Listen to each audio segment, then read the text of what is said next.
वालेकुम guys, welcome to my YouTube channel. तो आज का हमारा जो टॉपिक है वो है forecasting oil price and speculation से रिलेटेड।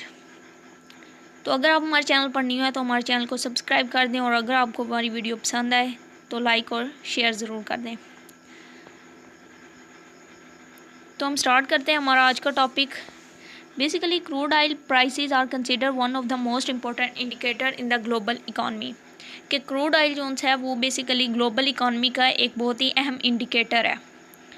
गवर्नमेंट और बिजनेसमैन जितने भी हैं वो अपना अलॉट ऑफ टाइम और एनर्जी स्पेंड करते हैं कि ऑयल की प्राइसेस को किस तरह डिटरमिन किया जाए, मतलब नेक्स्ट ऑयल की प्राइसेस क्या होंगी उससे रिलेटेड सर्चिंग में। स्टैंडर्ड टेक्निक जो यूज़ होती हैं प्रेडिक्शन के लिए वो बेसिकली हैं कैलकुलस, और कैलकुलस आपको पता है मजमुआ है लीनियर रिग्रेशन का और इकोनोमेट्रिक्स का। उसके अलावा अल्टरनेटिव जो इसके मेथड हैं वो है स्ट्रक्चरल मॉडल और computer driven analytic. There is no widely accepted consensus on the best way to forecast oil prices. Companies also often participate in oil future market. कि ऑयल की जो फ्यूचर मार्केट्स हैं मतलब जो प्रेडिक्ट करती हैं companies उसमें पार्टिसिपेट करती हैं। उसके बाद crude oil futures are traded on the New York mercantile exchange and Tokyo commodity exchange. कि crude oil future market trade करती हैं कहाँ पे, इनकी जो मार्केट्स हैं वो बेसिकली हैं न्यूयॉर्क मर्केंटाइल एक्सचेंज है और सेकंड है टोक्यो कमोडिटी एक्सचेंज। ये बेसिकली 2 ऐसी कंपनीज हैं जहाँ पे क्रूड ऑयल फ्यूचर्स प्रिडिक्शंस की जाती हैं और वहाँ पे ट्रेड होती है इस चीज़ की। Understanding crude oil prices. Companies need to understand oil demand and supply factors before making oil price forecast. कि कंपनीज बेसिकली क्या करती हैं, ऑयल की डिमांड और सप्लाई को पहले अंडरस्टैंड करती हैं और उसके बाद फ्यूचर ऑयल की प्रेडिक्शन, ऑयल की प्राइस की प्रेडिक्शन करती हैं। The supply of crude oil is determined by the ability of the oil companies to extract reserves from the ground and distribute them around the world. कि जो oil की supply है वो basically कैसे determined होती है कि कंपनीज रिज़र्व जितने भी लैंड में हैं वो सारे निकालती हैं, ठीक है, उसके बाद उसको दुनिया में डिस्ट्रीब्यूट कर देती हैं, डिफरेंट कंट्रीज़ को ऑयल एक्सपोर्ट करती हैं। There are 3 major supply variables. Supply के अब 3 मेजर वेरिएबल्स हैं। फर्स्ट वन कौन सा है, इन्वायरमेंटल फैक्टर। फर्स्ट वन है टेक्नोलॉजिकल चेंज, सेकंड वन है इन्वायरमेंटल फैक्टर और थर्ड वर्ड है ability of the oil companies. के कंपनी की एबिलिटी वो कितना ऑयल इकट्ठा करती हैं और उसको कितना कैपिटल उस पर यूज़ करती हैं। Crude oil demand comes from individuals, companies and government. Oil की डिमांड इंडिविजुअल की तरफ से भी होती है, कंपनीज की तरफ से भी होती है और गवर्नमेंट की तरफ से भी होती है। वो कहता है कि ऑयल की डिमांड इंक्रीज़ करती है जब हमारी इकॉनमी ग्रो करती है। ज़ाहिर बात है जब इकॉनमी ग्रो करेगी इंडस्ट्रीज़ में ज़्यादा काम होगा, ऑयल ज़्यादा यूज़ होगा। इसी तरह जब इकॉनमी ग्रो नहीं करती, स्लोअर इकॉनमी टाइम्स होता है तो ऑयल की डिमांड भी डिक्रीज़ हो जाती है। Non market forces include the organisation of the petroleum OPEC, ठीक है, which effectively act as multinational oil cartel. Basically अब यहाँ पर एक चीज़ आप देखिए कि नॉन मार्केट फोर्सेस कौन सी होती हैं। वो फोर्सेस जो ओपेक का हिस्सा है वो नॉन मार्केट होंगी। क्यों?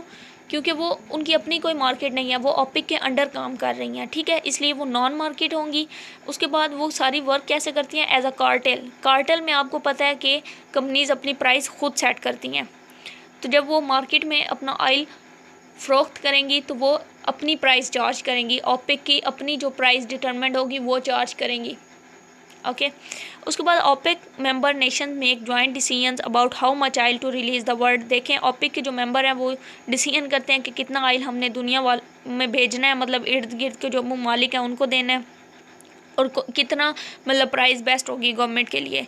The extreme swings in oil prices between, कि वो कहता है कि जो ऑयल प्राइसेस में एक्सट्रीम स्विंग्स आई थी वो 2005 में 2015 में, जो हमें बताता है कि ओपेक का इन्फ्लुएंस इज़ लिमिटेड, कि ओपेक का जो इन्फ्लुएंस था वो लिमिटेड था।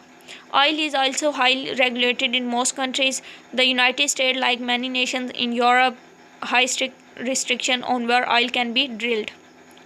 कि यूनाइटेड स्टेट, ये अब कोई वॉर से रिलेटेड उन्होंने ये बात कही है, तो ये एमसीक्यूज़ के लिए तो इतनी इंपॉर्टेंट नहीं है। नेक्स्ट हम चलते हैं। Quantitative methods. Companies hire econometricians and other market experts to make short-term, medium predictions for oil market. अब कंपनीज क्या करती हैं, इकोनोमेट्रिशियंस हायर करती हैं जो फ्यूचर प्राइस के लिए प्रिडिक्शन करते हैं, और ये इकोनोमेट्रिक्स क्या करते हैं, कॉम्प्लिकेटेड मैथमेटिकल मॉडल यूज़ करते हैं ऑयल की प्रिडिक्शन के लिए। उसके बाद फाइनेंशियल ज़ाहिर बात है सपोर्ट इन्हें दी जाती है, सप्लाई और डिमांड पर गौर फिक्र किया जाता है। The basic concept is the relationship between future price inflection and spot price fluctuations will point the way tomorrow oil prices। कि जो बेसिक कंसेप्ट है फ्यूचर ऑयल प्राइसेस फ्लक्चुएशंस का और स्पॉट प्राइस फ्लक्चुएशंस का, वो बेसिकली क्या है कि टुमारो प्राइस क्या होगी ऑयल की, उसको प्रेडिक्ट करना। Some researchers argued that future oil price is probably still better than one other indicator on the basis of error and correction model। अब यहाँ पर वो कहता है कि some researchers ने आर्ग्यू किया कि लीनियर और इकोनोमेट्रिक मॉडल बेहतर नहीं था, इसलिए उन्होंने अदर मॉडल को मतलब प्रेफर किया जो था ECM basically error correction model. इनकी डेफिनेशंस आपको लास्ट में मिल जाएंगी, ठीक है, कि यहाँ पर जितनी भी टर्म्स यूज़ हो रही हैं इनको हम लास्ट में देख लेंगे। ओके, ये मॉडल जो है वो इकोनोमेट्रिशियन को अलाउ करता है फॉर फ्यूचर डाटा के लिए, कि फ्यूचर प्राइस को प्रेडिक्ट करने के लिए।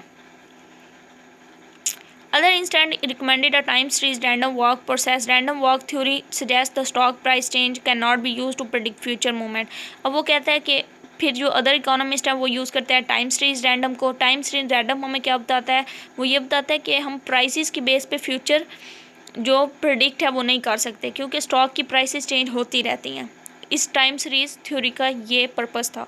Time series econometric modelling is the most common forecasting method for crude oil, और ये एक मोस्ट ही कॉमन मेथड था, इंपॉर्टेंट मेथड था क्रूड ऑयल की प्रिडिक्शन के लिए।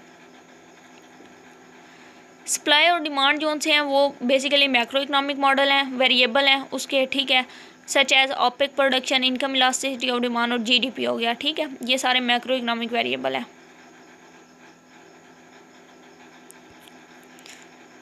क्वालिटेटिव और नॉन लीनियर मेथड की वो बात कर रहे हैं यहाँ पे, ठीक है। The advocate alternative approaches which statisticians might call non standard और नॉन लीनियर अप्रोचेज, कि जितनी भी अल्टरनेटिव अप्रोचेज जिनमें लीनियर और इकोनोमेट्रिक्स नहीं आती, ठीक है, वो सारे क्या होंगी, वो नॉन लीनियर अप्रोचेज होंगी। Argue that future oil price are too random and chaotic for an traditional process. वो कहते हैं, ये आर्ग्यू करते हैं कि फ्यूचर प्राइसेज जो सी होती हैं वो बदलती रहती हैं, मतलब जो एग्जैक्ट प्रेडिक्शन है वो नहीं हो सकती। This method might still see someone of oil same data as standard model, but the computation are based on pattern recognition rather than linear model और इकोनोमेट्रिक रिग्रेशन। वो यही बात कर रहा है कि लीनियर मॉडल और इकोनोमेट्रिक रिग्रेशन के अलावा जो अदर मॉडल हैं वो ज़्यादा स्टैंडर्ड हैं। यहाँ पर ये हमारी स्लाइड्स एंड हो जाती हैं, ठीक है। इसमें जो मेन MCQs थे वो यही थे जो हमने रीड कर लिए हैं, अदरवाइज इसमें जस्ट थ्योरी है और बाकी फिर टीचर्स इससे पूछ लेंगे। उसके बाद नेक्स्ट हमारा यहीं पे टॉपिक स्टार्ट हो जाता है ऑयल डिमांड और ऑयल सप्लाई का। इसमें basically the demand curve has 3 segment. Demand के 3 सेगमेंट है, एक तो वो इनइलास्टिक होती है, फिर वो इलास्टिक होती है, और थर्ड पे वो बताता है कि कैपिटल इंटेंसिव, ठीक है।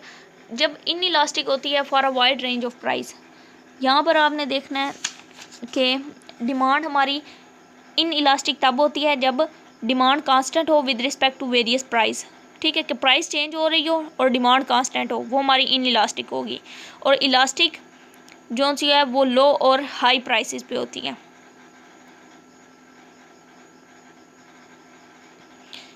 ओके, उसके बाद नेक्स्ट वो कहता है the arise due to capital intensive nature of the appliance use for consuming oil. Third में वो कहता है कि ज़ाहिर बात है जब हम more capital intensive mean more capital use करना, जब मोर कैपिटल यूज़ करेंगे तो ऑयल की कंज्यूमिंग भी ज़्यादा होगी।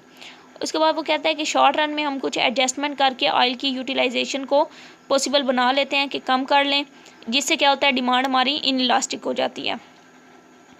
उसके बाद हाई प्राइसेस पे डिमांड इलास्टिक रहती है और लो प्राइसेस पे डिमांड इनइलास्टिक रहती है। Greater than elasticity of demand वो बात कर रहे हैं। ओके, उसके बाद ये अब हमारे पास बेसिकली डायग्राम दी गई है। इस डायग्राम को समझने के लिए अभी हमारे पास नेक्स्ट एक्सप्लेनेशन को हम देख लेते हैं, फिर इस डायग्राम को जब मैम समझा देंगी तो फिर उसके बाद हम इसको फर्दर डिस्कस कर लेंगे। The supply curve has a low cost segment followed by increasing cost segment, ठीक है। सप्लाई कर्व वो कहता है लो कॉस्ट सेगमेंट है। Horizontal segment represent the low marginal cost of oil supply, ठीक है। और वर्टिकल सेगमेंट रिप्रेजेंट कर रहा है high change in the marginal cost due to fixed capacity. तो बेसिकली ये अभी हमने करना है, ये अभी हमें इसका लेक्चर नहीं मिला हुआ, ठीक है। तो इसको हम फर्दर नेक्स्ट सेशन में डिस्कस कर लेंगे। तो उम्मीद है आपको आज का लेक्चर समझ आ गया होगा। तो अगर आपको हमारी वीडियो पसंद आई है तो लाइक शेयर और सब्सक्राइब ज़रूर कर दें। Thank you. Stay home, stay safe. अल्लाह हाफिज़।